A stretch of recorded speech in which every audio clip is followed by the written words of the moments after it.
বন্ধু, লম্বা করার কোনো সুযোগ নেই। এই জায়গায় ওলামা ইকরাম বসা আছেন। ছোট্ট আকারে একটা ঘটনা আমি আপনাদেরকে শোনায় দিই বাবা। কোরআন কারীমের শিক্ষা গ্রহণ করলে জমিনের নিচেও বাদান, জমিনের উপরেও বাদান সম্মানিত হবেন। কেমনে সম্মানিত হবেন? কেমন করে বাজান জীবন আপনার পরজীবন, ইহজীবন পরজীবন আলোকিত হবে? ভাইজান, ছোট্ট একটি ঘটনা আমার বন্ধুগণ, আমার বাবাজিরা, বৃদ্ধ মানুষ মারা গেছেন, বাবা মারা গেছেন, আমার বন্ধুগণ, আত্মীয় স্বজন, আস্থা বাজন, শ্রদ্ধা বাজন, আপনজন, পড়োশী, প্রতিবেশী, নিকট আত্মীয় সবাই সম্মিলিত ভাবে ওই বৃদ্ধ মানুষের বাবাদি গোসল দেওয়া হয়ে গেল। লাশটাকে গোসল দিয়ে দিল, বাজারে কাফনের কাপড় পেঁচে দিল, আরো যত কাজ আছে আমার বন্ধুগণ সম্পন্ন হয়ে গেল। অনুরোধ করে বললো বাজান, কেউ চলে গেলে চলে যেতে দিবেন, কারো যাওয়া দেখে আমার বন্ধুগণ যাবেন না, যেহেতু নিজের কবরে নিজের জবাব দেওয়া লাগবে। যার যার আখের গোছানোর জন্য, সাজানোর জন্য, আল্লাহ রব্বুল আলামিনের সাথে আমাদের মহাব্বত মিলানের জন্য নিজের চিন্তা নিজে করবো ভাইজান। এই বৃদ্ধ লোকটা আমার বন্ধুগণ ইন্তেকাল করেছেন। দুনিয়ার রীতিনীতি নিজাম অনুযায়ী তার জানাজার নামাজ কমপ্লিট হয়ে গেল। আমার বন্ধুগণ লাশটা যখন খাটিয়ার মধ্যে নিয়ে সম্মিলিতভাবে যখন কাঁধে করে নিয়ে যখন কবরের উদ্দেশ্যে রওনা হলো, মাটি দিয়ে দিবে, লাশখানাকে মাটির নিচে রাখবে। আমার বন্ধুগণ, আমার বাবাজিরা যখন লাশটা নিয়ে যাচ্ছে, আত্মীয় স্বজন সবাই সম্মিলিতভাবে খাটিয়া নিয়ে যায়, আর জবান দ্বারা তারা পাঠ করে আশহাদু আল্লা ইলাহা ইল্লাল্লাহু ওয়াহদাহু লা শারীকা লাহু ওয়া আশহাদু আন্না মুহাম্মাদান আবদুহু ওয়া রাসূলুহু। এইভাবে যখন বাজান কালেমা শাহাদাত পড়তে পড়তে যায়, বাবাজি, এই লাশের উত্তরসূরিগণ, লাশের ওয়ারিসগণ কবরের কাছে যখন নিয়ে গেলেন, এবার যখন আমার বন্ধুগণ লাশটা কবরে নামাবে, ও বাজান, লাশটা নামানোর জন্য লাশ ব্যক্তির, আমার বন্ধুগণ মৃত ব্যক্তির আপন ছোট ভাই কবরে নামবে, আর মৃত ব্যক্তির যে ছোট বেটা আছে, আমার বন্ধুগণ দুইটা সন্তান, ছেলে আর মেয়ে। আমি শুধু অল্প সময় বুঝাইতে চাই, কোরআনের শিক্ষা গ্রহণ করলে, আমার বন্ধুগণ কোরআনকে মহব্বত করলে, দেখেন কেমন করে দুনিয়া আখিরাতে সম্মান বেড়ে যায়, আর না করলে তার ভয়াবহ শাস্তির রূপটা কি ভয়াবহ হতে পারে। এরা ভাইয়া, সন্তান আর সন্তানের যখন ছোট দাদা কবরে নামবে, ছেলেটা ডাক দিয়ে বলতেছেন, আব্বাকে কবরে নামাবো। আমার বন্ধুগণ লাশটাকে নামানোর জন্য যখন লাশটা সবাই ধরলো, ধরিয়া যখন আমার বন্ধুগণ কবরের দিকে নামাবে, সম্মিলিত কণ্ঠে সবাই যার যার মতন মাটি নিতেছে। আমার বন্ধুগণ মাটি নিয়ে যখন পড়া শুরু করলো, মিনহা খলাকনাকুম ওয়া ফিহা নুঈদুকুম ওয়া মিনহা নুখরিজুকুম তারাতান উখরা। এইভাবে যখন আমার বন্ধুগণ দোয়া কালামা যখন পাঠ করা শুরু করলো, হঠাৎ করে বেটা ডাক দিয়ে বলতেছেন, চাচাজি, ও এলাকার মুরব্বী, উলামা ইকরাম, শ্রদ্ধাভাজন ব্যক্তি, আমার আব্বার লাশ নামায়েন না। আপনারা তো অনেকে কবরটা খেয়াল করে দেখেন নাই, আমার কাছে কেমন জানি কবরটা ভয়ঙ্কর মনে হইতেছে। কি ভয়ঙ্কর তোমার কাছে কেমনে মনে হলো? ছেলেটা কান্দার ডাক দিয়ে বলতেছেন, চাচাজি, কবরের ডাইন সাইডে দেখছেন কিনা গর্তখানা, আপনারা দেখতেছেন কিনা?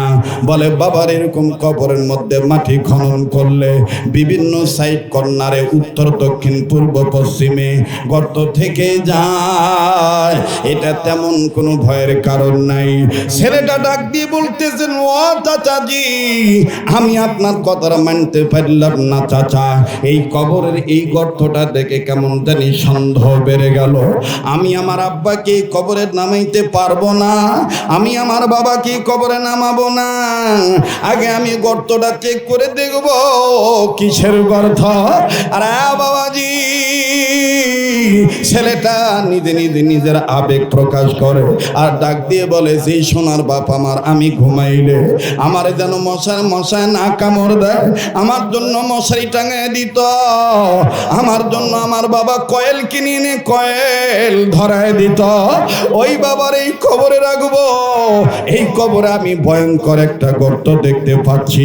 এলাকার লোকেরা ডাক দিয়ে বলতেছে যে ও তো একটা মাত্র বেটা, কেমন গর্ত দেখলো, আগে তাকে পরিষ্কার হইতে দাও, ওর কথার আগে মানি নাও, তারপরে লাশটা কবরে নামাবো।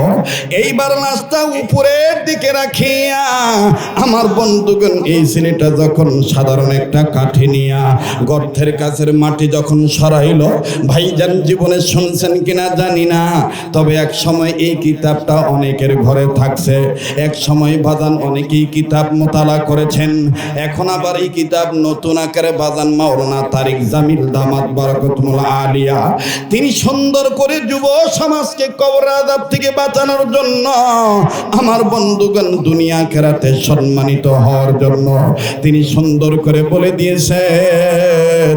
কিতাবটার নাম হলো চোখে দেখা কবরের আযাব। আমার ভাইরা কেউ কোনো দিকে তাকাইবেন না, জীবনের শেষ বয়ান মনে করে বয়ান করছি, একটু পরে মারাও দিতে পারি।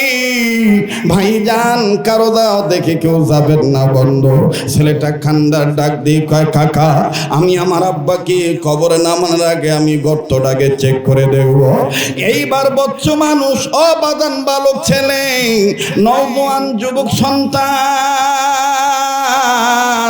সাধারণ একটা কাঠি নিয়ে যখন কবরের সাইটের মাটিটা সরাইলো, গর্তের সাইটের মাটিটা সরাইলো, মাটিটা সরানোর সাথে সাথে আমার বন্ধুগান বিষাক্ত একটা সাপ এমন ভাবে ফনা তুলে সামনের দিকে চলে আসলো, ছেলেটা একটা লাফ দিয়া বাজান কবর থেকে উঠে গেল।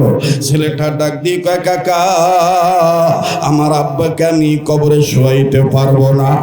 ও বাবা দি, সাপ একবার সামনের দিকে যায় আর একবার পিছনের দিকে নিয়ে যায়, একবার সামনে যায় আর একবার পিছনের দিকে বাদান যখন রিটার্নে যায়, লোকটা কান্দে, ছেলেগুলি কান্দে, লোকগুলি কান্দে, ছেলেটা কান্দে। হায় হায় কি হইল এই কবরের কোন তাৎক্ষণিক নগদ সাপ দেখা যায়। এতদিন শুনেছি মাটি দেওয়া হয়ে গেলি, এরপরে বান্দার আমল অনুযায়ী বান্দার গুনাহ হিসাবে আযাব গজব শুরু হয়ে যায়। কিন্তু এই লোকটার কি এমন হয়ে গেল? ছেলেটা ডাক দিয়ে কয়, কাকা গো আপনাদের হাতে ধরি পায়ে ধরি আমার আব্বাকে আপনি কবরে নামাইবেন না, প্রয়োজন বোধে আমার আব্বা জানকে আর একটা কবর খনন করায় দেন, আর একটা কবরে রাখেন। এই কবরে যত সাপ দেখা গেছে আব্বাকে এই কবরে শোয়াইতে পারবো না। ও চাচাজি, দ্বিতীয় আর একটা কবর খনন করেন, আমি আমার আব্বাকে ওই জায়গায় শোয়াবো। এই প্রথম কবরে আমি আমার আব্বাকে আমি শোয়াইতে পারবো না, যেহেতু এই কবরে সাপ দেখা গেছে আমি আমার আব্বাকে কবরে শোয়াবো না। আরে ভাইয়া, দ্বিতীয় কবর যখন বাজান খনন করা হইল, দ্বিতীয় কবরের মধ্যে যখন আবার বাপকে রাখবে, বাবাকে যখন দ্বিতীয় কবর আমার বন্ধুগণ শোয়াবে, ছেলেটা আবার ডাক দিয়ে বলতেছেন, মুরব্বীরা মনে যদি কিছু না নেন আমি কবরটার একটু চেক করতাম। আমার আব্বাকে আমি কবরে শোয়াইতে দেই নাই, ওই কবরে শোয়াইতে দেই নাই, আর একটা কবর খনন করাইছি। আমি আমার আব্বাকে ভালোবাসি, আমার আব্বাকে আমি অনেক ভালোবাসি, আব্বাকে আমি এই জায়গায় কবরে রাখবো না, যেই জায়গায় সাপ দেখা গেছে আমি ওই জায়গায় রাখবো না। এই জন্য অনুমতি চাই। ওই কবরটা দ্বিতীয় কবর সন্তানটা ডাক দিয়ে বলতেছে, দ্বিতীয় কবরটা আমি চেক করব। এবার সন্তান, নিজের সন্তান, আমার বন্ধুগণ সন্তান, আমার বন্ধুগণ পুত্র সন্তান যখন দ্বিতীয় কবরটাও চেক করলো, নজর করে দেখতে পায় আগের কবরে একটা গর্ত ছিল, এখন দেখতেছে আমার বন্ধুগণ এই কবরে 2-3টা গর্ত দেখা যায়। ছেলেটার মনে আবার ভয় ঢুকে গেল। ভয় ঢোকার পর ছেলেটা ডাক দিয়ে বলল, আমি আবার চেক করে দেখি। এবার আস্তে আস্তে করে কাঠি দিয়ে যখন গর্তগুলোর মুখের মাটি সরাইলো। মাটি সরানোর সাথে সাথে এইবার ছেলেছ ও বাবা দি উপস্থিত মুসল্লিয়ানে ক্রাম চোখ আলেমুল আমার সবাই মিলে দেখতেছে, হায় হায়, আগের কবর থেকে একটা সাপ বের হয়েছিল, এখন দেখা যায় 3টা গর্ত থেকে 6টা সাপ বের হইল। প্রত্যেকটা কবরে 2টা করে সাপ। আর এমন ভাবে তাদের বিষাক্ত আহারে ফোনা তোলে, এমন ভাবে তারা নিঃশ্বাস ছাড়ে, কেমন জানি আগুনের মতন বের হয়, আবার যখন সাপ ভিতরে ঢুকে আগুনের মতন আবার পিছনে চলে যায়। কেরাসিন তেল মুখে নিয়ে আমার বন্ধুগণ আগুনে ফু দিলে যেরকম আগুন সামনের দিকে যায় আবার পিছনের দিকে নেওয়া যায়, এইরকম করে ছেলেটা দেখার পর ছেলেটা কান্দার ডাক দিয়ে বলে, মালিক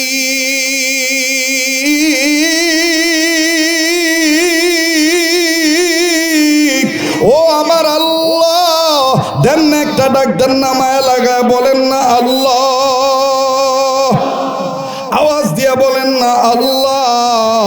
আমার বন্ধুগণ ছেলেটা ডাক দিয়ে বললেন, আল্লাহ জানি না আমার আব্বার কি পাপ আছে, এই পাপের শাস্তি হিসাবে মনে এইভাবে কবর দেশে সাপ দেখা যায়। আল্লাহ গো, আমি সন্তান হিসেবে বলতেছি আমার বাবাকে মাফ করে দেন। মুসলমান ভাইরা আমার বন্ধুগণ, ছেলেটা আমার বন্ধুগণ অনেক কান্নাকাটি করতেছে, না কোনো কাজ হচ্ছে না, সাপ জায়গায় রয়ে গেল, প্রথম কবরও সাপ, দ্বিতীয় কবরও সাপ। এইবার ছেলেটা তৃতীয়বার আবার রিকোয়েস্ট করে বলতেছে, চাচাজি হুজুরের পায়ে ধরে বলতেছি আপনার একটু সিদ্ধান্ত দেন, এই 2 কবরে আমার আব্বাকে শোয়াবো না তৃতীয় আর একটা কবর খনন করেন। তৃতীয় আর একটা কবর খনন করালো বাজান, লম্বা কথা সংক্ষেপ করে দিলাম। তৃতীয় কবরটার মধ্যে বাজান একটা নয় 2টা নয়, প্রথম কবরে একটা গর্ত দেখে গেছে, দ্বিতীয় কবরে 3টা গর্ত, আর তৃতীয় কবরে বাজান দেখা যাইতেছে 5টা গর্ত। এই 5টা গর্তের মধ্যে সাপ আর বিচ্যুতে ভরা। ছেলেটা ডাক দিয়ে বলে, না না না,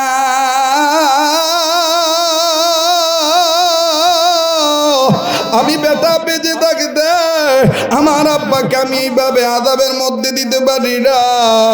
আমার এই বাবা সাপের কামড় খাবে, এই বাবা বিষক্রিয়া আক্রান্ত হবে, এই বাবা বিষাক্ত বিচ্ছুর কামড় খাবে, তাও হতে দেব না। প্রয়োজন বোধে আমি মারা যাব, কিন্তু আমার বাবাকে আমি শোয়াবো না এই জায়গায়। আরে বন্ধু, এলাকার মানুষগুলো বিরক্তি ভাব প্রকাশ করে ডাক দিয়ে বলল, তোমার বাবার আযাবের কারণ, তোমার বাবার পাপের কারণে তোমার বাবার আযাব হবে, তাতে আমাদের কি? তোমাদের বাবাকে এখন কবরের মধ্যে রেখে দাও, আর পারবো না তোমার বাবার জন্য দেরি করতে। অবাদান ছেলেটাকে 2-3 জন মিলে ধরলো, ধরে আমার বন্ধুগণ এক পর্যায়ে যখন আটকাইলো, লাস্টার ওয়ারিশ হিসাবে ছোট ভাই, আপন ছোট ভাই, মৃত মানুষের ছোট ভাইটা ডাক দিয়ে বলতেছে, ঠিক আছে আমার ভাইকে যে কবরে শোয়ানো দরকার শোয়ায় দেন, এটা আল্লাহর ব্যাপার আর আমার ভাইয়ের ব্যাপার, আমার ভাইটাকে আর দেরি করতে দেব না, আর ভাইটাকে দাফন কাফনের জন্য আর সময় নেব না। আরে বন্ধু, এবার যখন লাশটা কবরে নামাবে, ঠিক এই মুহূর্তে বাজান বহু দূর দূরান্ত থেকে দেখা গেল একজন দরবেশের মতন মানুষ কান্দে একটা কোদাল নিয়া, মাথায় পাগড়ি পরিত অবস্থায়, আমার বন্ধুগণ মুখটা ভরা সুন্দর, গাল ভরা দাড়ি, আমার বন্ধুগণ কান্দে ডাক দিয়ে কয়, দাঁড়াও, আগে লাশটা কবরে নামায়ও না, আমার কথা আছে, লাশটার সন্তানকে, এই মৃত ব্যক্তির বেটাটাকে আমার একটু তার কাছে নিয়ে চলো। ছেলেটা হাত 2টা ঝাড়া দিয়া ডাক দিয়ে কয়, কাকা আমি এই বাবার সন্তান, বলেন আপনি কি বলবেন? এইবার বাদান দিয়ে বৃদ্ধ লোকটা, বুজুর্গ মানুষ আসিয়াই ছেলেটাকে সবার সামনে এত দূর একটা চপরাঘাত, এত দূর একটা আঘাত করলো, এত দূরে থাপ্পড় মারলো, থাপ্পড় মারিয়া ডাক দিয়া কয়, তোর বাবার কবরে সাপের কারণ হলো তুই, তোর বাবার কবরে সাপের কারণ হলো তুই,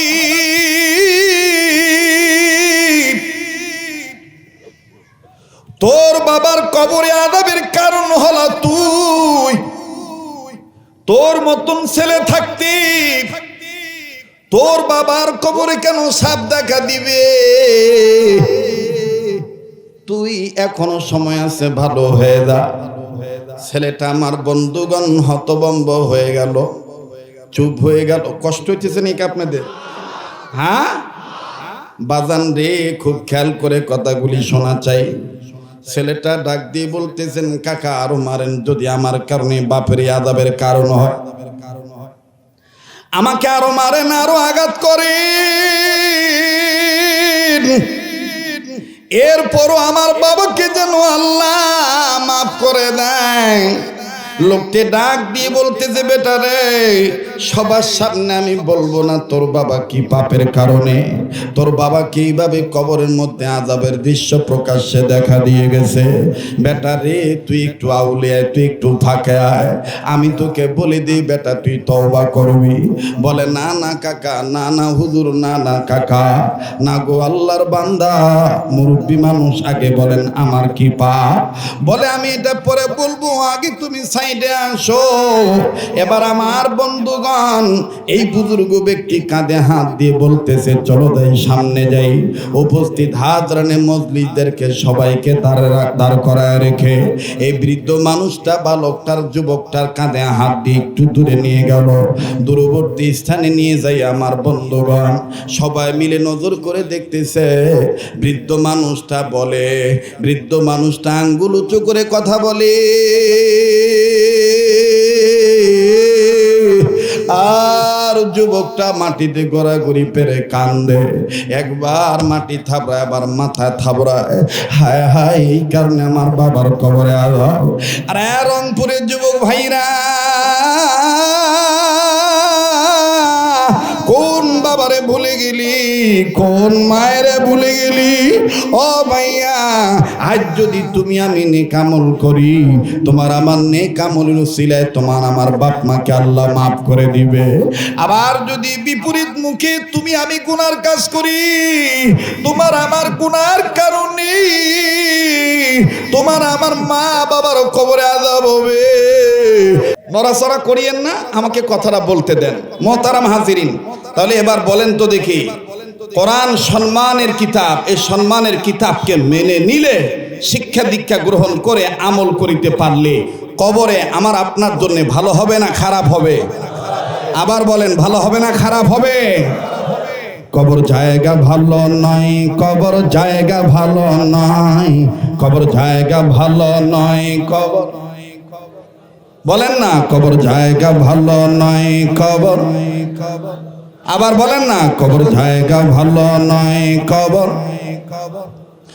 আমল দিয়ে কবর গৃহ সাজায় নিতে হয়, আমল দিয়ে কবর গৃহ সাজায় নিতে হয়, কবর জায়গা ভালো নয়, কবর। এতগুলো মানুষ, ছাত্র ভাইদের উপস্থিতি বেশি, তো আওয়াজ দিয়ে বলেন না, কবর জায়গা ভালো নয়, কবর। যারা বলিবার চায় না, মনে করবেন ওর ভিতরেও মনুষ্যত্ব নাই, ওই মনে করতেছে মুই এলাইতে মরি, কথা কয় না, ঠিক কি না? কবর জায়গা ভালো নয়, কবর। আমল দিয়ে কবর গৃহ সাজায় নিতে হয়, আমল দিয়ে কবর গৃহ তে হয়, কবর জায়গা ভালো নয়, কবর। 6 দিন পরে নখ খসে যাবে, 9 দিন পরে চুল, 6 দিন পরে নখ খসে যাবে, 9 দিন পরে চুল। কবর গায়ের সামান নিতে কইরো না কেউ ভুল, মনা কইরো না কেউ ভুল, ঠিক কি না? 6 দিন পরে নখ খসে যাবে, 9 দিন পরে চুল। কবর গাহের সামান নিতে কইরো না কেউ ভুল মানুষ, কবর গাহের সামান নিতে কইরো না কেউ ভুল। আমল দিয়ে কবর গৃহ সাজায় নিতে হয়, আমল দিয়ে কবর গৃহ সাজায় নিতে হয়, কবর জায়গা ভালো নয়, কবর। আবার কবর জায়গা ভালো নয়, কবর। লিল্লাহে তাকবীর, লিল্লাহে তাকবীর। তাহলে আবার বলেন তো দেখি, মানুষও ঠিক রাখার জন্য, কাপড়ও ঠিক রাখার জন্য বিধান একটাই, মুসলমান হিসেবে কোরআনকে মেনে নিতে হবে। কোরআন সুন্নাহর আইন মানা ছাড়া বিকল্প কোনো পথ নাই। মানুষকে মানুষ বানায়, ঠিক কিনা বলে? কোরআনকে সম্মানের কিতাব করেছেন কে? কাদের জন্যে? সবার, আমাদের জন্যে। কাদের জন্যে? এ কথা কার? وَإِنَّهُ لَذِكْرٌ لَكَ وَلِقَوْمِكَ وَسَوْفَ تُسْأَلُونَ।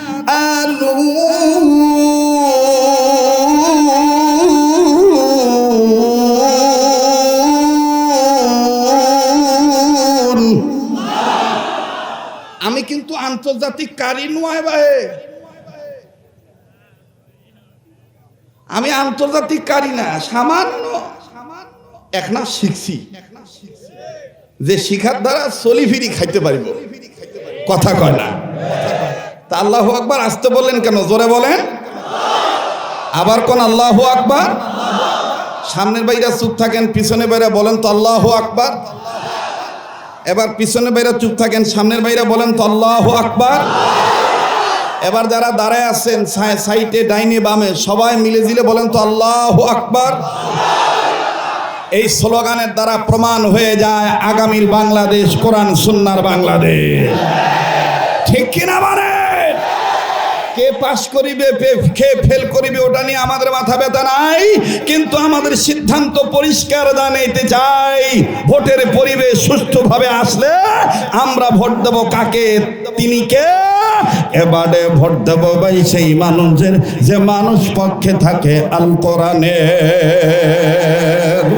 এবারে ভোট দেব ভাই সেই মানুষের যে মানুষ পক্ষে থাকে আল কোরআনের। নারায়ে তাকবীর, নারায়ে তাকবীর। আল কোরআনের আলো, আল কোরআনের আলো, কোরআন হাদিস যেখানে,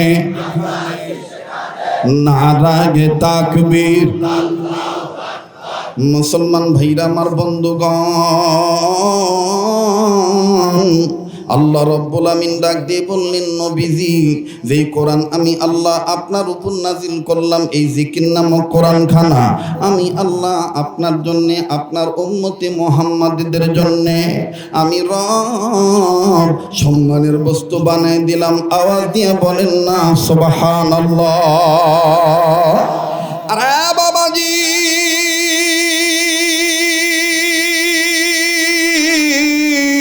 আল্লাহ রব্বুল আমিন কোন কোরআন কারীমকে মহান সম্মানের বস্তু বানাইলেন। রব আমার ডাক দিয়ে বললেন, পৃথিবীর মানুষ বান্দা আমার শোনো, এটা এমন একটা কোরআন, এই কোরআনের আহ্বানী, কোরআনের শিক্ষা দীক্ষার পক্ষে, কোরআনে ডাকে কোনো মানুষ যদি সাড়া দেয়, আমি আল্লাহ রব্বুল আমিন এই মানুষদেরকে দুইটা জিনিস পুরস্কার দেব। আল্লাহ বলেন, ওয়াল্লাহু ইয়াদউ ইলাল জান্নাতি ওয়াল মাগফিরাতি বিইজনিহি ওয়া ইউবাইনু আয়াতিহি লিন-নাসি লাআল্লাহুম ইয়াতাযাক্কারুন।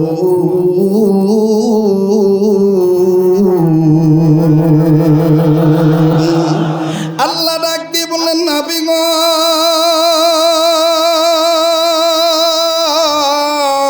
এই মানুষগুলি যারা মানুষরূপে জন্ম নিয়েছে, এই মানুষগুলি যদি আমি আল্লাহর আইনের দিকে ধাবিত হয়ে যায়, আমি রবের গোলামের দিকে যদি তারা আগুন হয়ে যায়, নবী গো,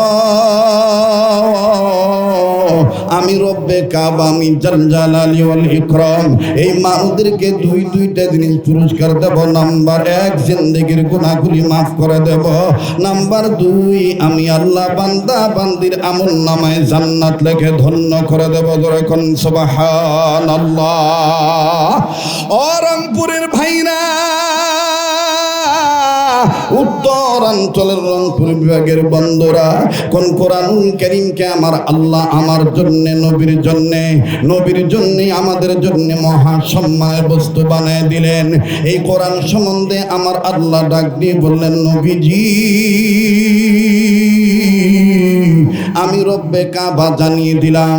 এটা এমন একখান কিতাবই কিতাবের কাছে কোনো মানুষ যদি আত্মসমর্পণ করে, আর ওই মানুষগুলি যদি পাপাচারে লিপ্ত থাকে, তারা যদি জুলুমাতের পথে আবদ্ধ হয়ে যায়, নবী গো আমি রব্বে কাবা এই কিতাবের মাধ্যমে বিশ্ব মানবতা যারা অন্ধকারের পথে নিমজ্জিত, এই জুলুমাতের পথে যারা আবদ্ধ হয়ে আছে, আমি আল্লাহ রব্বুল আমিন এই কোরআনুল কারীমের মাধ্যমে, এই কিতাবখানার মাধ্যমে তাদেরকে আলোর পথ ইসলাম দেখায় দেব। ধরে কোন সুবহানাল্লাহ। কিতাবুন আনজালনাহু ইলাইকা লিতুখরিজান নাসা মিনাল যুলুমাতি ইলান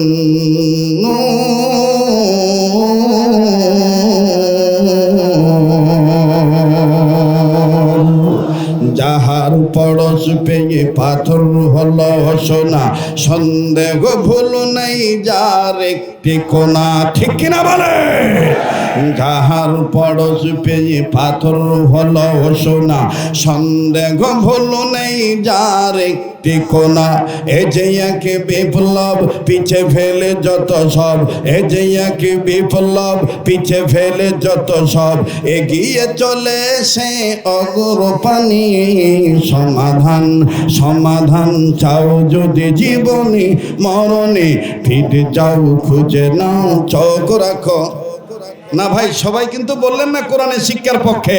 ফিরে যাও খুঁজে নাও, আবার ফিরে যাও খুঁজে নাও। এ বাণী সকলের নয় শুধু মুমিনের। ঠিক কিনা? এটা কি খালি হেফাজত ইসলামের, খালি জামাত ইসলামের, খালি মাদ্রাসা পড়ানেওয়ালাদের জন্য?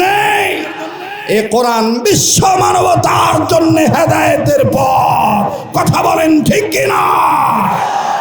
এ বাণী সকলের নয় শুধু মুমিনের। বলেন, এ বাণী সকলের নয় শুধু মুমিনের। যারাই চলবে মেনে ফল পাবে কোরআনের, যারাই চলবে মেনে ফল পাবে কোরআনের। ঘরে বলো কিবা রাষ্ট্রে বলো, মুজাহিদের মতন ভূমিকা নিয়ে বলেন, ঘরে বলো কিবা রাষ্ট্রে বলো, আবার ঘরে বলো কিবা রাষ্ট্রে বলো।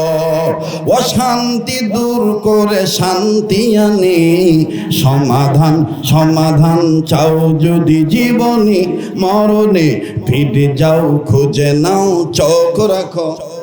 সবাই ফিরে যাও খুঁজে নাও, আরেকবার ফিরে যাও খুঁজে নাও। এত চির অম্লান চির মুকুটের ডাক, এ যে মহাবাণী খোদারি কালামে পাক। ঠিক কিনা? গত কয়েকদিন আগেও এক রাজনৈতিক নেতা বলছে কোরআন হলো ভাউতাবাজি।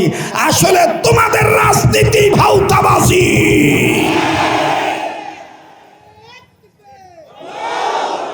আমি ওই দলের নাম নেব না, আমরা গরিব মানুষ বাবা, অত বড় লোক দলের নাম নিতেও পারি না।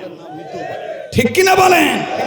কিন্তু যারা কোরআনকে বলবে ভাউতাবাদী, আসলে ওরাই ভাউতাবাদী দলের লোক।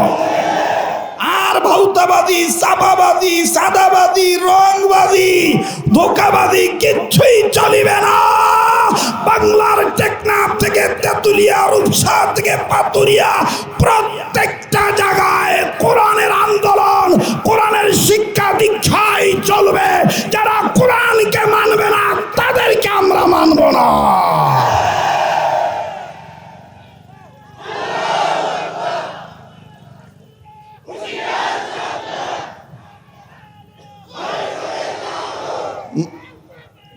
মোহতারাম হাজিরিন, কষ্ট হচ্ছে আপনাদের? বেদার হইতেছেন আপনারা? আবার বলেন তো দেখি বিষয়টা জানি কি? কাপড় আছে, মানুষ আছে। বাবা রাগ করলেন নাকি? মানুষ আছে, কাপড় নাই। কাপড় আছে, দেখেন বাজান কেমন কথা। কাদের ভিতরে আমার বন্ধুগণ কারা মানুষের ওপর বাজান রে তাদের কাপড় নাই, আর কাদের কাপড় আছে তাদের মধ্যে মনুষ্যত্ব নাই, মানুষের চরিত্র তাদের মধ্যে নাই। বাবাজি লম্বা আমি করব না, পবিত্র কোরআনুল কারীমের শিক্ষা দীক্ষা গ্রহণ করবে যারা, দুনিয়া আখিরাতে সম্মানিত হবে তারা। বন্ধু লম্বা করার কোনো সুযোগ নেই। এই জায়গায় ওলামায়ে কেরাম বসা আছেন। ছোট্ট আকারে একটা ঘটনা আমি আপনাদেরকে শোনায় দিই বাবা। কোরআন কারীমের শিক্ষা গ্রহণ করলে জমিনের নিচেও বাদান, জমিনের উপরও বাদান সম্মানিত হবেন। কেমনে সম্মানিত হবেন? কেমন করে বাজান জীবন আপনার পরজীবন, ইহজীবন পরজীবন আলোকিত হবে ভাইজান। ছোট্ট একটি ঘটনা আমার বন্ধুগণ, আমার বাবাজিরা, বৃদ্ধ মানুষ মারা গেছেন, বাবা মারা গেছেন, আমার বন্ধুগণ আত্মীয় স্বজন, আস্থা বাজন, শ্রদ্ধা বাজন, আপনজন, পড়োশি প্রতিবেশী, নিকটাত্মীয় সবাই সম্মিলিত ভাবে ওই বৃদ্ধ মানুষের বাবাজি গোসল দেওয়া হয়ে গেল। লাশটাকে গোসল দিয়ে দিল, বাজারে কাফনের কাপড় পেঁচায় দিল, আরো যত কাজ আছে আমার বন্ধুগণ সম্পন্ন হয়ে গেল। অনুরোধ করে বললো বাজান কেউ চলে গেলে চলে যেতে দিবেন, কারো যাওয়া দেখে আমার বন্ধুগণ যাবেন না, যেহেতু নিজের কবরে নিজের জবাব দেওয়া লাগবে। যার যার আখের গোছানোর জন্য, সাজানোর জন্য, আল্লাহ রব্বুল আলামিনের সাথে আমাদের মহাব্বত মিলানের জন্য নিজের চিন্তা নিজে করব ভাইজান। এই বৃদ্ধ লোকটা আমার বন্ধুগণ ইন্তেকাল করেছেন। দুনিয়ার রীতিনীতি নিজাম অনুযায়ী তার জানাজার নামাজ কমপ্লিট হয়ে গেল। আমার বন্ধুগণ লাশটা যখন খাটিয়ার মধ্যে নিয়ে সম্মিলিতভাবে যখন কাঁধে করে নিয়ে যখন কবরের দিক উদ্দেশ্যে রওনা হলো, মাটি দিয়ে দিবে, লাশখানাকে মাটির নিচে রাখবে।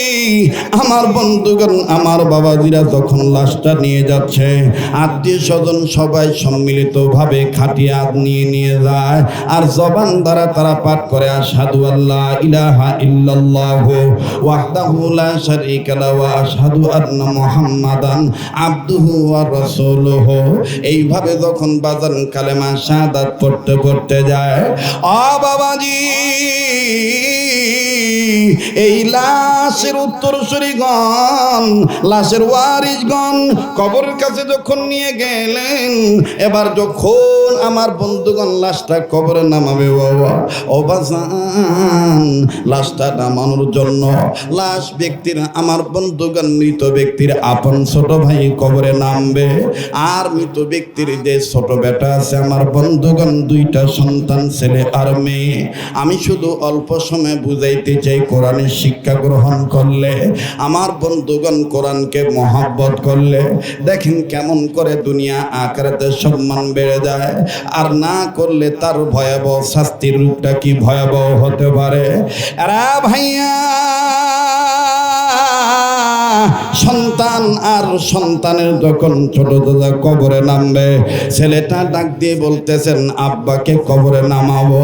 আমার বন্ধুগণ লাশটাকে নামানোর জন্য যখন লাশটা সবাই ধরলো, ধরিয়া যখন আমার বন্ধুগণ কবরের দিকে নামাবে, সম্মিলিত কণ্ঠে সবাই যার যার মতন মাটি নিতেছে।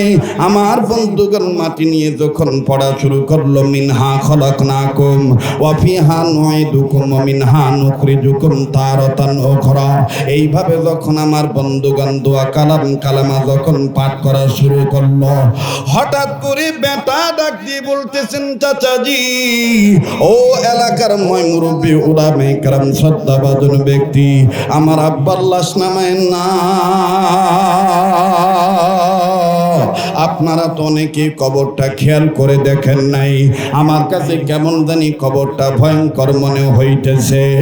কি ভয়ঙ্কর তোমার কাছে কেমনে মনে হলো? ছেলেটা কান্দার ডাক দিয়ে বলতেছেন চাচাজি, কবরের ডাইন সাইডে দেখছেন কিনা গর্তখানা আপনারা দেখতেছেন কিনা? বলে বাবার এরকম কবরের মধ্যে মাটি খনন করলে বিভিন্ন সাইড কর্নারে, উত্তর দক্ষিণ পূর্ব পশ্চিমে গর্ত থেকে যায়। এটা তেমন কোনো ভয়ের কারণ নাই। ছেলেটা ডাক দিয়ে বলতেছেন, ও চাচাজি, আমি আপনার কথাটা মানতে পারলাম না চাচা। এই কবরের এই গর্তটা দেখে কেমন জানি সন্দেহ বেড়ে গেল। আমি আমার আব্বাকে কবরে নামাইতে পারবো না, আমি আমার বাবাকে কবরে নামাবো না। আগে আমি গর্তটা চেক করে দেখব কিসের গর্ত। আরে বাবাজি, ছেলেটা নিজে নিজে নিজের আবেগ প্রকাশ করে আর ডাক দিয়ে বলে, যে সোনার বাপ আমার, আমি ঘুমাইলে আমার যেন মশায় না কামড় দেয়, আমার জন্য মশারি টাঙায় দিত, আমার জন্য আমার বাবা কয়েল কিনে এনে কয়েল ধরায় দিত, ওই বাবার এই কবরে রাখবো। এই কবরে আমি ভয়ঙ্কর একটা গর্ত দেখতে পাচ্ছি।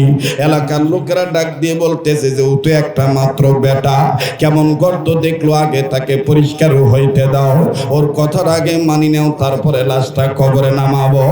এইবার লাশটা উপরের দিকে রাখিয়া আমার বন্ধুগণ, এই ছেলেটা যখন সাধারণ একটা কাঠি নিয়া গর্তের কাছের মাটি যখন সরাইল, ভাইজান জীবনে শুনছেন কিনা জানি না, তবে এক সময় এই কিতাবটা অনেকের ঘরে থাকছে, এক সময় বাজান অনেকেই কিতাব মোতালা করেছেন।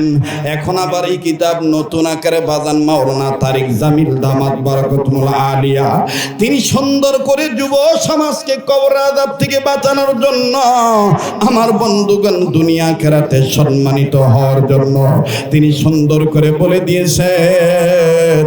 কিতাবটার নাম হলো চোখে দেখা কবরের আযাব। আমার ভাইরা, কেউ কোনো দিকে তাকাইবেন না। জীবনের শেষ বয়ান মনে করে বয়ান করছি, একটু পরে মারাও দিতে পারি। ভাইজান, কারো দাও দেখে কেউ যাবেন না বন্ধু। ছেলেটা খান্দার ডাক দিয়ে কয়, কাকা, আমি আমার আব্বাকে কবরে নামানোর আগে আমি গর্তটাকে চেক করে দেখব। এইবার বচ্চ মানুষ, অবাদান বালক ছেলে, নওজোয়ান যুবক সন্তান সাধারণ একটা কাঠি নিয়ে যখন কবরের সাইটের মাটিটা সরাইল, গর্তের সাইটের মাটিটা সরাইল, মাটিটা সরানোর সাথে সাথে আমার বন্ধুগান বিষাক্ত একটা সাপ এমন ভাবে ফনা তুলে সামনের দিকে চলে আসলো। ছেলেটা একটা লাফ দিয়া বাজান কবর থেকে উঠে গেল।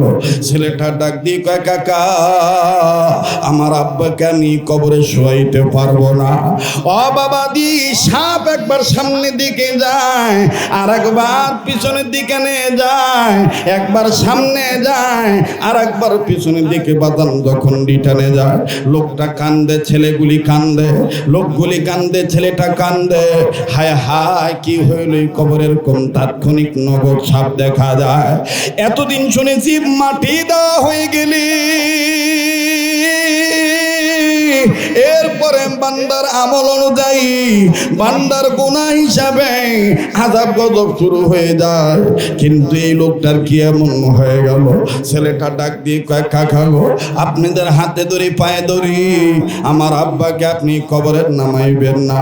প্রয়োজন বোধে আমার আব্বা জানকে আর একটা কবর খনন করায় দেন, আর একটা কবরে রাখেন। এই কবরে যত সাপ দেখা গেছে, আব্বাকে এই কবরে শোয়াইতে পারবো না। ও চাচাজি, দ্বিতীয় আর একটা কবর খনন করেন, আমি আমার আব্বাকে ওই জায়গায় শোয়াবো।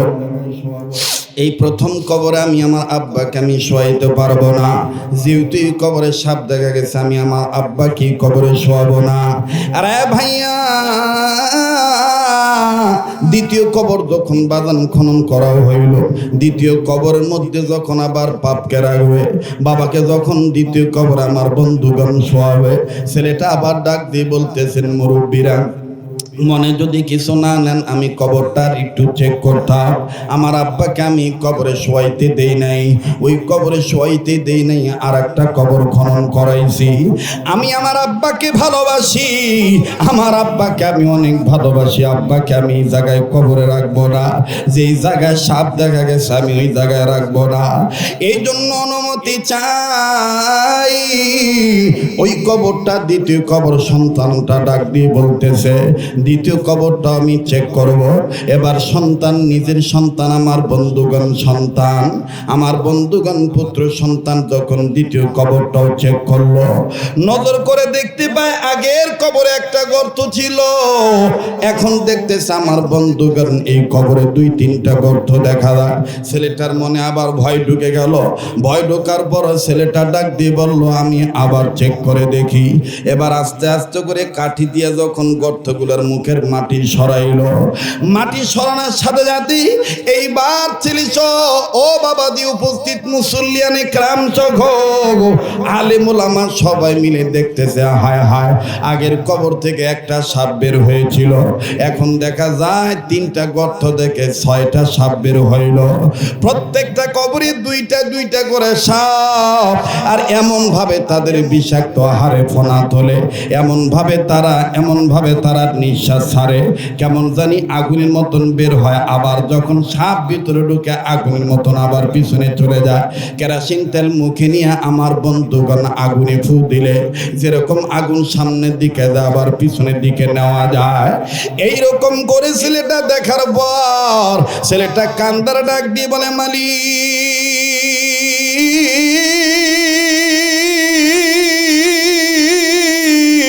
ও আমার আল্লাহ দেন না একটা ডাক দেন না, মায়া লাগায় বলেন না আল্লাহ, আওয়াজ দিয়া বলেন না আল্লাহ। আমার বন্ধুগণ ছেলেটা ডাক দিয়ে বললেন আল্লাহ জানি না আমার আব্বার কি পাপ আছে, এই পাপের শাস্তি হিসাবে মনে এইভাবে কবর দেশে সাপ দেখা যায়। আল্লাহ গো আমি সন্তান হিসেবে বলতেছি আমার বাবাকে মাফ করে দেন। মুসলমান ভাইরা আমার বন্ধুগণ ছেলেটা আমার বন্ধুগণ অনেক কান্নাকাটি করতেছে, না কোনো কাজ হচ্ছে না, সাপ জায়গায় রয়ে গেল, প্রথম কবরও সাপ দ্বিতীয় কবরও সাপ। এইবার ছেলেটা তৃতীয়বার আবার রিকোয়েস্ট করে বলতেছে চাচাজি হুজুরের পায়ে ধরে বলতেছি আপনার একটু সিদ্ধান্ত দেন, এই 2 কবরে আমার আব্বাকে শোয়াবো না তৃতীয় আর একটা কবর খনন করেন। তৃতীয় আর একটা কবর খনন করালো বাজান, লম্বা কথা সংক্ষেপ করে দিলাম। তৃতীয় কবরটার মধ্যে বাজান একটা নয় 2টা নয়, প্রথম কবরে একটা গর্ত দিয়ে গেছে, দ্বিতীয় কবরে 3টা গর্ত, আর তৃতীয় কবরে বাজান দেখা যাইতেছে 5টা গর্ত। এই 5টা গর্তের মধ্যে সাপ আর বিচ্ছুতে ভরা। ছেলেটা ডাক দিয়ে বলে না না না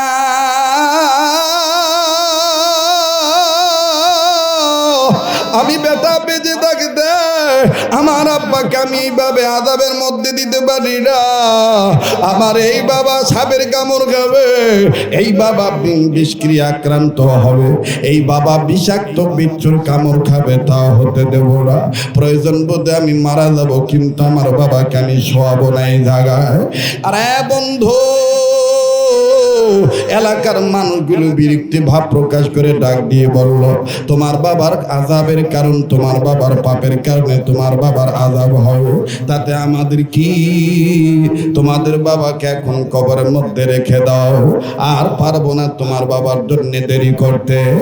অবাদান ছেলেটাকে 2-3 জন মিলে ধরলো, ধরে আমার বন্ধুগণ এক পর্যায়ে যখন আটকাইলো, লাস্টার ওয়ারিশ হিসাবে ছোট ভাই, আপন ছোট ভাই, মৃত মানুষের ছোট ভাইটা ডাক দিয়ে বলতেছে ঠিক আছে আমার ভাইকে যে কবরে শোয়ানো দরকার শোয়ায় দেন, এটা আল্লাহর ব্যাপার আর আমার ভাইয়ের ব্যাপার, আমার ভাইটাকে আর দেরি করতে দেব না, আর ভাইটাকে দাফন কাফনের জন্য আর সময় নেব না। আরে বন্ধু এবার যখন লাশটা কবরে নামাবে ঠিক এই মুহূর্তে বাজান বহু দূর দূরান্ত থেকে দেখা গেল একজন দরবেশের মতন মানুষ কান্দে একটা কোদাল নিয়া, মাথায় পাগড়ি পরিত অবস্থায়, আমার বন্ধুগণ মুখটা ভরা সুন্দর, গাল ভরা দাড়ি, আমার বন্ধুগণ কান্দে ডাক দিয়ে কয় দাঁড়াও, আগে লাশটা কবরে নামায়ও না, আমার কথা আছে লাশটার সন্তানকে এই মৃত ব্যক্তির বেটাটাকে আমার একটু তার কাছে নিয়ে চলো। ছেলেটা হাত দুইটা ঝাড়া দিয়া ডাক দিয়ে কয়, কাকা আমি এই বাবার সন্তান, বলেন আপনি কি বলবেন? এইবার বাদান দিয়ে বৃদ্ধ লোকটা, বুজুর্গ মানুষ আসিয়াই ছেলেটাকে সবার সামনে এত দূরে একটা চপেটাঘাত, এত দূরে একটা আঘাত করলো, এত দূরে থাপ্পড় মারলো। থাপ্পড় মারিয়া ডাক দিয়া কয়, তোর বাবার কবরে সাপের কারণ হলো তুই। তোর বাবার কবরে সাপের কারণ হলো তুই।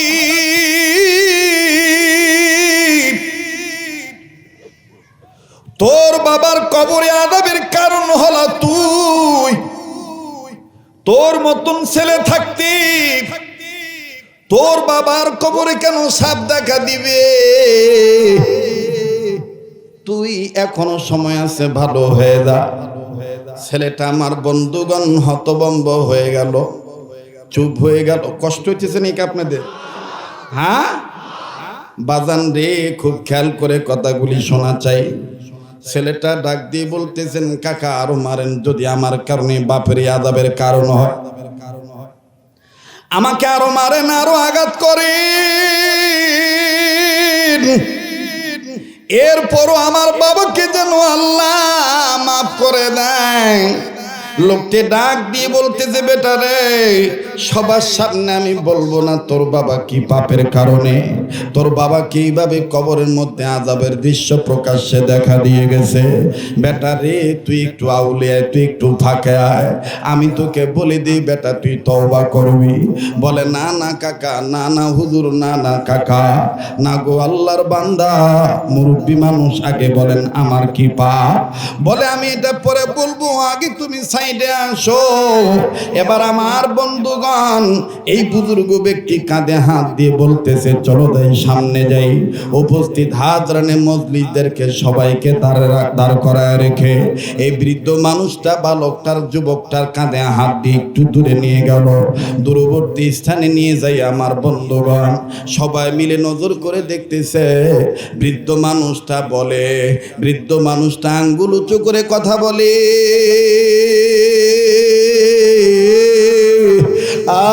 আর যুবকটা মাটিতে গড়াগড়ি পেরে কান্দে। একবার মাটি থাবড়ায়, আবার মাথায় থাবড়ায়, হায় হায়, এই কারণে আমার বাবার কবরে আযাব। আর রংপুরের যুবক ভাইরা, কোন বাবারে ভুলে গেলি, কোন মায়েরে ভুলে গেলি? ও ভাইয়া, আজ যদি তুমি আমি নেক আমল করি, তোমার আমার নেক আমলের উসিলায় তোমার আমার বাপ মাকে আল্লাহ মাফ করে দিবে। আবার যদি বিপরীত মুখে তুমি আমি গুনার কাজ করি, তোমার আমার গুনার কারণে তোমার আমার মা বাবার কবরে আযাব হবে। আজকে তুমি আমি মা বাপকে ভুলিয়ে গেছি, অথচ আমার বন্ধুগণ, আমার ভাইরা, মনে রাখো, আজ যদি তুমি আমি মা বাবার জন্য কান্দি, কেঁদে কেঁদে যদি দোয়া করি, তোমার আমার মা বাপের জন্য যদি তুমি আমি আজকে কাঁদিয়া কাঁদিয়া দোয়া করি, মোনাজাত করে যাই, তোমার আমার বেটা বেটিরাও তোমার আমার জন্য এক সময় কাঁদিয়া কাঁদিয়া দোয়া করবে, আর আল্লাহর কাছে গুনাহ মাফ চাইবে। আরে বন্ধু,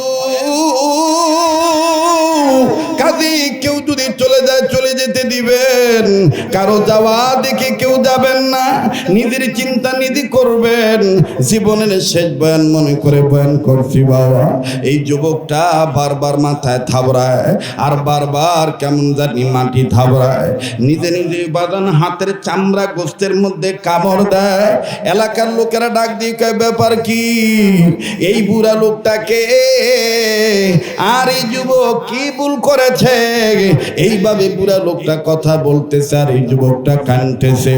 হঠাৎ করে আমার বন্ধুগণ, যুবকটা মাটিতে গড়াগড়ি পাড়িয়া আস্তে করে উঠিয়া ধুলাবালি ঝাড়ে, আর ডাক দিয়ে কয়, কাকা আপনারা লাশ কবরে নামায়েন না, আমি বাড়িতে যাব আর আসবো। আমি খুঁজে পাইছি আমার কিসের কারণে, আমার কোন গুনার কারণে আমার আব্বাকে এইভাবে আল্লাহ পাক আযাবের মধ্যে গ্রেফতার করবে, আমি খুঁজে পেয়েছি। লম্বা লম্বা করব না ভাইজান, উম্মতের উলামায়ে কেরামগণ এখানে বসা আছেন। বাবা, কেন আপনি মানুষ হইয়া কাপড় পরবেন না? আবার কাপড় পরে কেন আপনি মানুষের চরিত্র ধারণ করবেন না? আরে বন্ধু, আল্লাহ কত দয়ার আল্লাহ! আল্লাহু আকবার, আল্লাহু আকবার। হাটাদারি মাদ্রাসার একজন প্রবীণ বুজুর্গ আলেম ছিলেন, যার নাম হলো মাওলানা মরহুম জমির উদ্দিন রহমাতুল্লাহি আলাইহি।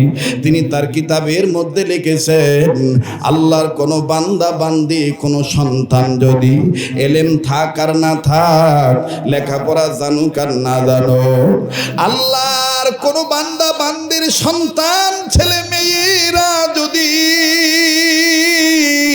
বাপ মাকে উদ্দেশ্য করে একবার কালেমা তাইয়্যিবা লা ইলাহা ইল্লাল্লাহু মুহাম্মাদুর রাসূলুল্লাহ সাল্লাল্লাহু আলাইহি সাল্লাম, এই কালেমাটা যদি একবার পাঠ করে বিশুদ্ধভাবে, পৃথিবীর যে প্রান্ত থেকে ছেলে মেয়ে বাপ মাকে উদ্দেশ্য করে কালেমা পাঠ করবে, আমার বন্ধুগণ মুফাসসিরিন ইকরামগণ লেখেন, এই কালেমা পাঠের বরকতে বাপ মার কবর আযাব আল্লাহ মাফ করিয়া দিবে। আওয়াজ দিয়া বলেন না সুবহানাল্লাহ। এ ভাইজান, অনুরোধ করব প্লিজ ফিনিশিং না দিয়ে কেউ যাবেন না। আমি দেখতে পাচ্ছি চতুর্দিকে নূর আর নূর দেখা যায়, নাকটার মধ্যে কেমন জানি আল্লাহওয়ালাদের ঘ্রাণ পাওয়া যায়। আমার বন্ধুগণ, আল্লাহ তাআলা আজকের দোয়া ফিরিয়ে দিবে না। একটু গভীর মনোযোগী হয়ে শোনা চাই বন্ধু। আল্লাহু আকবার, আল্লাহু আকবার। এই ছেলেটা একটা দৌড় মেরে বাড়িতে চলে গেল। বাড়িতে চলে গেল, ছোট চাচা ডাক দিয়ে বলে তার পিছনে পিছনে আমিও যাই।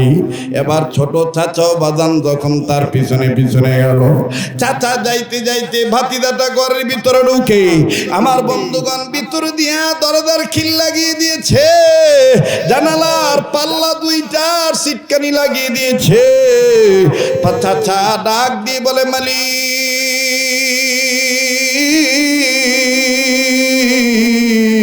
ওগো আল্লাহ, না জানি আমার বাতিদা বড় আত্মহত্যা করে, নিজের জীবন নিজে দিয়ে দেয়।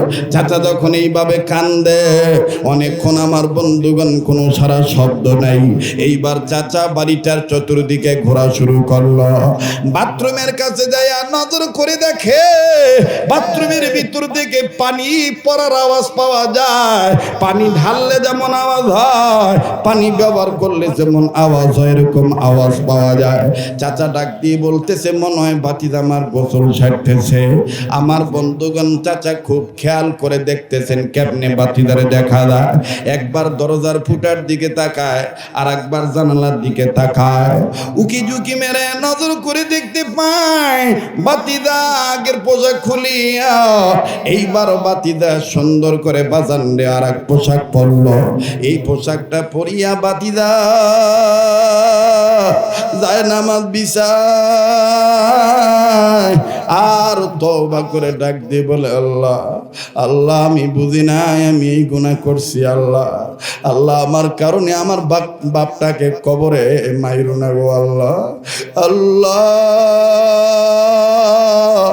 আমার যেই বাবা আমার জন্য রৌদ্রে বৃষ্টিতে ভিজিয়া রৌদ্রের তাপ সহ্য করে অনেক কষ্ট করে কামাই করেছে, আল্লাহ ভাই গো, আমি জানি না এই দুনিয়ায় কার বাবা নেই। অনেক মানুষের চোখে পানি আসবে না, অনেক মানুষের কান্নাকাটি আসবে না।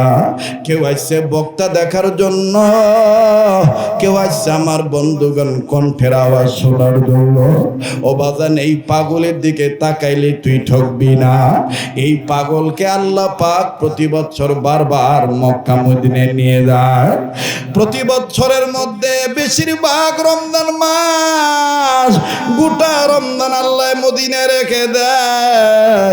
ঈদ করে তারপরে দেশে আসা হয়। যেই হাতটা দিয়ে বারবার কাবা দড়ি বন্ধ, এই হাতটা তুলি আপনাদেরকে নিয়ে দোয়া করব। দেখেন তো দেখি দিলটা নরম হয় কিনা। এক ফোঁটা চোখের পানি আপনি ফালাইতে পারেন কিনা? কান্না না আসলো কান্নার ভান ধরবেন। অবাদান আমি আপনি যদি আজ মা বাবার জন্য কান্দি, আমার আপনার ছেলে মেয়েও আপনার জন্য কাঁদবে। আমি আপনি যদি আজ মা বাবার জন্য দোয়া করে যাই, আমার আপনার ছেলে মেয়েও আপনার জন্য দোয়া করে যাবে। প্লিজ বাজান গভীর মনোযোগী হয়ে শোনা চাই। যুবক তুমি কোন মাকে ভুলে গেলা? যুবক তুমি কোন বাবাকে ভুলে গেলা? দাঁত থাকতে দাঁতের মর্ম বোঝা যায় না, দাঁত থাকতে দাঁতের মর্ম বোঝা যায় না। ঠিক বাপ মা যাদের বেঁচে আছে তারা আজকে বুঝতেছ না বাপ মা কত বড় নিয়ামত। এই বাপ মা যেদিন মারা যাবে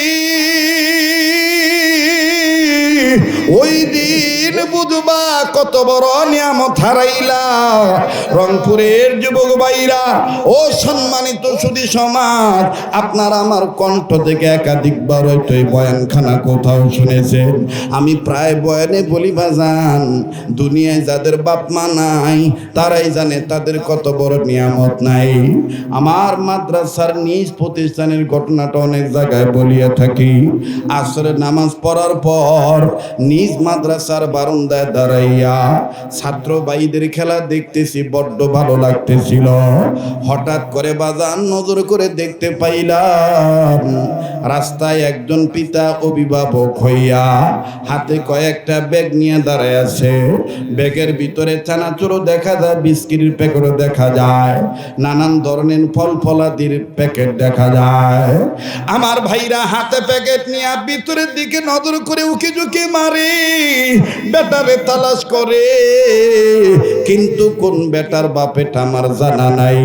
ভিন্ন দিক দিয়া বাজান যখন আবার ছাত্রদের দিকে তাকাই, 5-7 জন ছাত্রের মধ্যে হইতে একটা ছাত্র খেলা বাদ দিয়া নিজের জামা কাপড় গুছায়, পরনে পায়জামা আর গায়ে গেঞ্জিটা ঘামের পানিতে ভিজিয়া গেছে। এই ঘামের পানিতে ভিজিয়া যাওয়ার কারণে আমার বন্ধুগণ শরীরটা আরো কালো হয়ে গেছে। বিভিন্ন জায়গায় ধুলাবালি লাগানো। বাবাজি ঘামের পানি যুক্ত ভিজা গেঞ্জি নিয়া নিজের গায়ের ধুলাবালি মুছে আর ঘাম মুছে, আর ছাত্র ভাইদেরকে ডাক দিয়ে বলে ভাইয়া আমি আর আজকে খেলবো না, ওই যে আমার আব্বু আছে আমি আমার আব্বুর কাছে যাই। বড্ড ভালো লাগলো ছেলেটার কথা শোনার পরে। দেখতেছি তাকায় আছি, দেখি কেমনে যায় ছেলেটা। আমার বন্ধুগণ ঘামের পানি যুক্ত বিদা গেঞ্জি নিয়া বাবার পানে যখন দর মারল, ওই সময় একটাই প্রথাশীল হয়ে গেল। অনেক সময় বাবা আমার কর্মের জায়গা থেকে ঘামযুক্ত পোশাক নিয়ে যখন কোলে নেওয়ার জন্য ডাক দিছিল, অনেক সময় আমরা বলেছি আব্বু তুমি নোংরা, তোমার গায়ের কাপড়ে ঘামের পানি লেগে আছে, তোমার গায়ে গন্ধ, তোমার কোলে যাব না। কিন্তু বাজান ওই দিন নজর করে দেখতে পাইলাম এই বাবা যখন হাতটা বাড়াইলো, এই ছেলেটা যখন আব্বু করে ডাক দিল, আব্বু বলে যখন ডাক দেয়, ও বাজানি বাবা হাতের ব্যাগ নিচে থুইয়া 2 হাত সামনে দিকে বাড়ায় ডাক দিয়ে কয় আয় সোনার বেটা আমার কোলে আয়। ছেলেটা কাছে দিয়ে সালাম দিল, মুসাফা করলেন। এরপরে বাবা টান দিয়া বুকে নিল, ছেলেটার কপালে একটা চুমু দিল। ছেলেটাও আব্বু আব্বু বলে ডাক দেয়, আর কান্না ভাব নিয়ে কয় আব্বা বাড়িতে আম্মু কেমন আছে, বাড়িতে আম্মু কেমন আছে, ভাই বোন কেমন আছে। বাপ বেটার আদরের দৃশ্য খুব ভালোই লাগতেছিল, কিন্তু বাজান আর একটা করুণ চিত্র আমার নজরে ধরা পড়ল। যেই বারান্দায় দাঁড়াইয়া বাপ বেটার আদরের দৃশ্য দেখতেছিলাম, ওই একই বারান্দায় আমার থেকে একটু দূরে 11-12 বছরের একটা ছেলে তলবেলে। আমার জানা ছিল না যে ছেলের বাবা নাই। এই ছেলেটা ওই বাবার আদর দেখে, বাপ বেটার আদর দেখে। ওই ছাত্র ভাইয়ের মুখ থেকে আব্বু ডাক যখন শোনে, এই বারান্দায় যারা নয় 3 ছেলেটা ওই বাপের আদর চুমা খাওয়ার দৃশ্য দেখে ছেলেটার আব্বু ডাক শুনতে পাইয়া এই এতিম ছেলেটা নিজে নিজে কান্দার ডাক দিয়ে কয়, আমারও আব্বু ছিল, আমার আব্বু আর মনে হয় আসবে না। ওর কান্নার আওয়াজ যখন আমার কানে আসলো, কাছে যে ডাক দিয়ে বললাম, বাবা তুমি কাঁদবো কেন? তোমার কি আব্বু নাই? এই বালক ছেলে কান্দার ডাক দিয়ে কয়, হুজুর আমার আব্বু ছিল, 2 মাস আগে আমার আব্বু রোড অ্যাক্সিডেন্টে মারা গেছে। আজ তুমি কেন কান্দো বাবা আমার, বলো। ছেলেটা কান্দার ডাক দিয়ে কয়, হুজুর এই ভাইয়ার আব্বার আদর দেখে আমার আব্বুর কথা মনে হয়ে গেছে। হুজুর আমার আব্বু তো এই ভাইয়ার আব্বুর মতো, আমাকে নিতে আসতো, হুজুরদের কাছে বলে বাজারে নিয়ে যাইতো, কত কিছু কিনে দিত। হুজুর এই ভাইয়ার আব্বুর আদর দেখে আমার আব্বুর কথা মনে হয়ে গেছে।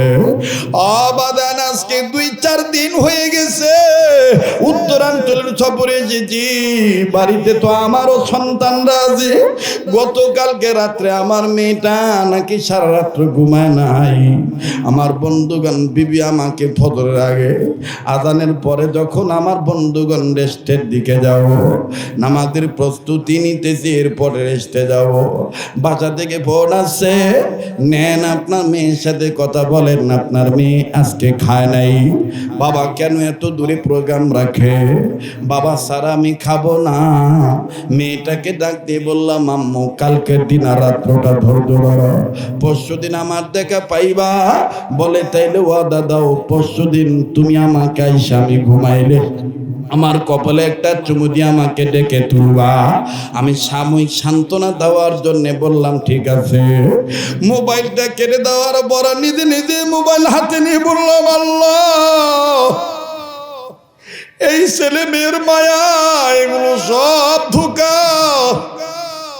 এই যে বেটিকে বললাম আমি আসবো তোমার চুমু দিয়ে তুলবো, এমনও তো হইতে পারে আমি আর জীবিত ফেরত নাও যাইতে পারি, আমার লাশ বাড়িতে যাইতে পারে। আল্লাহ গো এই দুনিয়ার সবই তো ধোঁকা। কাজী বাজার অনুরোধ করে বলবো, কণ্ঠের পাগল হইও না, আমলের পাগল হও। মনে রাখো তোমার কাপড় ঠিক থাকবে, তোমার মনুষ্যত্ব ঠিক থাকবে।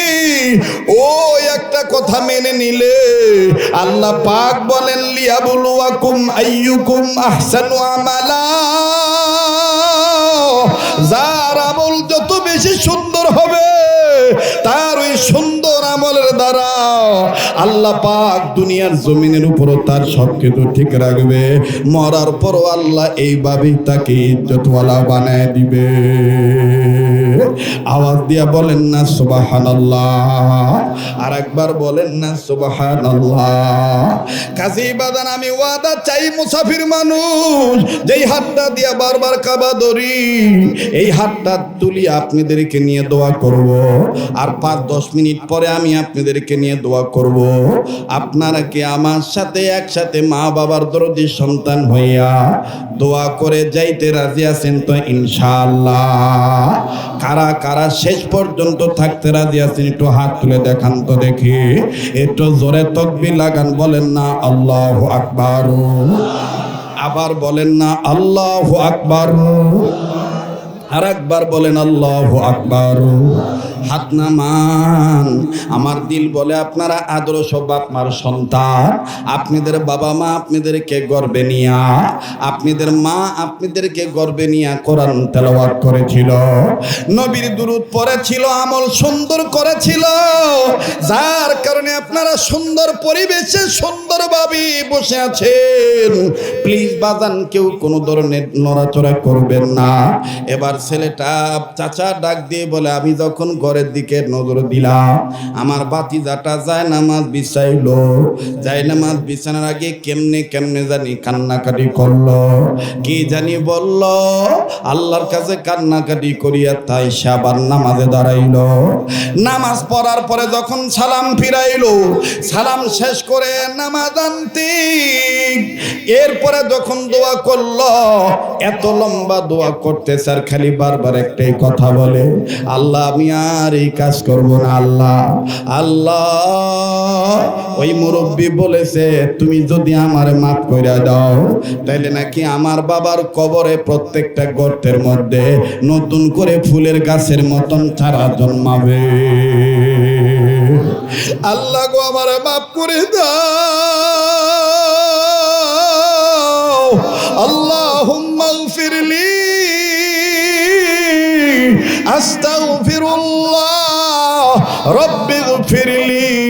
বাইরে কার কি গুনাহ আছে জানা নাই, মায়া লাগে আল্লাহর কাছে একটা ডাক দিয়ে বলেন না আস্তাগফিরুল্লাহ, বলেন না আস্তাগফিরুল্লাহ, আবার বলেন না আস্তাগফিরুল্লাহ। মুসলমান ভাইরা আমার বন্ধুগণ, ছেলেটা বারবার বলতেছে আল্লাহ তুমি আমাকে মাফ করে দিলে মাপের নিদর্শন আমি কবরে যে দেখতে পাবো, আর যদি মাফ না করো আমি ওই সাপই দেখতে পাবো। এইভাবে ছেলেটা কান্দে আর কান্দে আর ডাক দিয়ে কয় আল্লাহ আমি আর এই কাজ করব না, আল্লাহ আমি আর এই কাজ করব না। এরপরে ছেলেটা যখন মোনাজাত শেষ করলো, মোনাজাত শেষ করে যুবক সন্তান কবরের কাছে আসলো। আমার ভাইরা আসিয়ায় যখন কবরের দিকে নজর দিল, নজর দিয়ে আবাদান রে, এই ছেলেটা কবরে নজর দিয়ে দেখতে পায় যেই কবরে যে স্থানে গর্ত, সাপের গর্ত দেখা গেছে, ওই জায়গায় কেমন জানি ফুল গাছের চারা দেখা যায়। আওয়াজ দিয়ে বলেন না সুবহানাল্লাহ। আমল দিয়ে কবর গৃহ সাজায় নিতে হয়, আমল দিয়ে কবর গৃহ সাজায় নিতে হয়। কবর জায়গা ভালো নয়, কবর বলেন কবর জায়গা ভালো নয়, কবর ওরে 6 দিন পরে নখ খসে যাবে, 9 দিন পরে চুল। কবর গৃহের সামান নিতে কইরো না কেউ ভুল। আমল দিয়ে কবর গৃহ সাজায় নিতে হয়, আমল দিয়ে কবর গৃহ সাজায় নিতে হয়। কবর জায়গা ভালো নয়, কবর জোরে করেন আল্লাহু আকবার। এবার যখন প্রথম কবরে দেখলো বাদান রে, ফুলের চারা গজায় গেছে, সাপ নাই। ছেলেটা কবরের মাটিটা একটু ধরিয়া নাকের কাছে নিয়ে দেখে এমন গ্রান পাওয়া যায় যা কোনোদিন শেষ পায় নাই। ছেলেটা এবার ডাক দিয়ে বলতেছেন দ্বিতীয় কবরটায় যাইয়া দেখি। দ্বিতীয় কবরও যাইয়া দেখতেছে আমার বন্ধুগান সেখানেও ফুল গাছের চারা দেখা যায়। ছেলেটা এবার তৃতীয় কবরস্থানে গেলে তৃতীয় কবরের জায়গা দেখতেছেন, তৃতীয় কবরের জায়গায় তো বাজান এরকম চারা দেখা যায়। ওই বুড়াটা ডাক দিয়ে কয় বাবা তোমাকে আল্লাহ মাফ করে দিছে, তুমি যদি ওই গুনাহটার না করো, এই তওবার উপর যদি তুমি ঠিক থাকো, বাবা তোমার আগে কাপড় ছিল, তোমার ভিতরে মনুষ্যত্ব ছিল না, বাবা তুমি এখন নতুন করে কাপড় পরে আসছো, মনুষ্যত্ব তৈরি করে এসেছো, বাবা তোমার কাপড় আছে, তুমি মানুষ আছো। বাবা আমি তোমাকে বলে যাচ্ছি শুনে নাও, এই এলাকার যেখানেই তোমার বাবাকে মাটি দিবা সে জায়গায় আল্লাহ পাক তোমার বাবার কবর জান্নাত বানায় দিবে। এলাকার মুরব্বীরা এবার ডাক দিয়ে কয় রাখেন রাখেন, লোকটাকে কবর পরে দিবেন, আগে আমাদেরকে বলতে হবে কি এমন পাপ সে করেছিল যেই পাপের কারণে তার বাবার কবর এরকম শাস্তি হওয়ার কথা ছিল। আপনারাও কি সেই কথাটা শুনবেন নাকি? কথা কয় না, শুনবেন নাকি? বাজান আজকের আলোচ্য বিষয়বস্তু বলেছিলাম কাপড় আছে মানুষ নাই, মানুষ আছে কাপড় নাই। ওয়া ইন্নাহু লাযিকরুল্লাকা ওয়া লিকাউমিকা ওয়া সাওফা তুসআলুন। মুসলমান ভাইরা আমার বন্ধুগণ খুব খেয়াল করে কথা শোনা চাই। এবার মুরব্বি ডাক দিয়ে বলতেছেন কারো গুনার কথা স্বীকার করা জায়েজ নাই, মানুষকে বলার কোনো পারমিশন নাই, নবীজি নিষেধ করে দিয়েছে। বলে না না, নিষেধ করেছেন নবীজি, কিন্তু আমাদের মধ্যে তো এই ভুল থাকতে পারি, আমরা ওই তওবাকারী হওয়ার জন্যে আমরা তারই কথা শুনতে চাই। আমার বন্ধুগণ, ছেলেটা ডাক দিয়ে বলতেছেন, কাকা আমি মুখে বলবো না, আমি চিঠির মাধ্যমে কথাটা লিখে দেব, যেটা আপনাদেরকে ইমাম মহোদয়গণ, আলেম সমাজগণ জুমার বয়ানে বলে দিবে, আপনারা সংশোধন হয়ে যাবে। তবে আমি এটা মুখে বলতে পারবো না। ইমাম সাহেব, হুজুর, উলামায়ে কেরাম, বুজুর্গানের দিনগণ ডাক দিয়ে বলল, ঠিক আছে তুমি তাইলে কাগজে লিখে দাও। বাদান ঘটনাটা আরো বিস্তারিত যদি আপনার জানতে মন চায়, কিতাবটার নাম বলে দিলাম, চোখে দেখা কবরের আযাব। এর আগে আর একটা কিতাব ছিল, যেই কিতাবটা আল্লামা মরহুম মাওলানা দেলোয়ার হোসেন সাইদি রহমতুল্লাহ আলাইহি সহ দেশের শীর্ষস্থানীয় বুজুর্গানের দিনগণ, মুফাসসিরিন কিরামগণ, ওয়াইজগণ, ওনারা এই কিতাবটার দাওয়াত প্রত্যেকেই দিতেন। কবরের আযাব, হাসরের দিনের পুরস্কার। বাজান এই কিতাবগুলো আপনারা স্টাডি করে দেখবেন। আল্লামা তারিক জামিল দামাত বারাকাতুল আলিয়া, চোখে দেখা কবরের আযাব। এ বাবাজি, এই ঘটনার অনুকরণে কোরআন হাদিস থেকে যাচাই বাছাই করে সুন্দর করে আমি একটা কিতাব লিখেছি, মৃত মানুষ কথা বলে। মৃত মানুষ কেমন করে কথা বলে, কোরআন সুন্নাহ মিশ্রিত বাজার ঘটনাগুলো এখানে দেওয়া আছে। যেই ঘটনার দ্বারা জীবন পরিবর্তন হয়ে যাবে, আর কার বয়ানের দ্বারা কে কখন হেদায়েত প্রাপ্ত হবে, কে কখন আল্লাহওয়ালা হবে, আমার বন্ধুগণ এটা একমাত্র জানে আল্লাহ। জোরে বলেন কে, আবার বলেন কে। এবার ছেলেটা ডাক দিয়ে কয়, কাকা আপনি বলেন আব্বাকে কোন জায়গায় মাটি দেব? 3 নাম্বার কবরে মাটি দেব না 1 নাম্বার কবরে মাটি দেব? মুরব্বী ডাক দিয়ে বলে, যেখানেই কবর দিবা সেখানে তোমার বাবা মাপ পেয়ে যাবে, সেখানে তোমার বাবার কবরটা জান্নাত হয়ে যাবে। আওয়াজ দিয়া বলেন না সুবহানাল্লাহ। এজন্য আমার আল্লাহ সূরাতুত তাহরিমের 6 নম্বর আয়াতের মাধ্যমে ঈমানদারদেরকে আদর করে ডাক দিয়ে বলে দিয়েছেন, ইয়া আইয়ুহাল্লাযীনা আমানু কু আনফুসাকুম ওয়া আহলিকুম নারা। ঈমানদার বান্দা বান্দিগণ, তোমরা নিজেরা জাহান্নামের আগুন থেকে বাঁচাও, নিজেদের অধীনস্থে যারা আছে তাদেরকেও জাহান্নামের আগুন থেকে বাঁচাও। আমার বন্ধুগণ, হাকিমুল উম্মত মুজাদ্দিদুল মিল্লাত মাওলানা আশরাফ আলী থানভী রাহমাতুল্লাহ আলাইহি সহ দুনিয়ার সমস্ত উলামায়ে কেরামগণ একমত হয়ে লিখেছেন, উম্মতে মুহাম্মাদীদের জাহান্নামের আযাব থেকে বাঁচার পথ একটাই, সেই পথ হইল আলেম হওয়া, আলেমের ছাত্র হওয়া, আলেমের কথা শোনা, আলেমদেরকে মহব্বত করা, এক কথায় আলেমদের সাথে সম্পর্ক করা। কেননা আলেমরাই কোরআন হাদিস বোঝে, কথা কম ঠিক কিনা? আরো জোরে বলেন ঠিক না বেঠিক?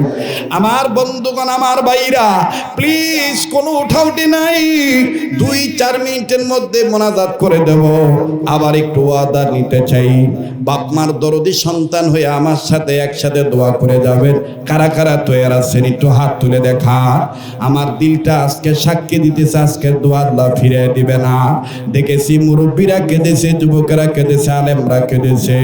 মায়া করে আরেকটা ডাক দিয়া বলেন না আল্লাহু আকবার, আবার বলেন না আল্লাহু আকবার। হাত নামান। আমার বন্ধুগণ, আমি 2 মিনিটে ছোট্ট একটা আবদার করব। এই আবদারটা হলো, এই ময়দানে এই মাহফিলটা প্রতি বছরই বাজার অনেক উলামায়ে কেরামরা করে। এই মাদ্রাসার উদ্যোগে মাহফিলটা হয়েছে। আপনারা খুশি না বেজার?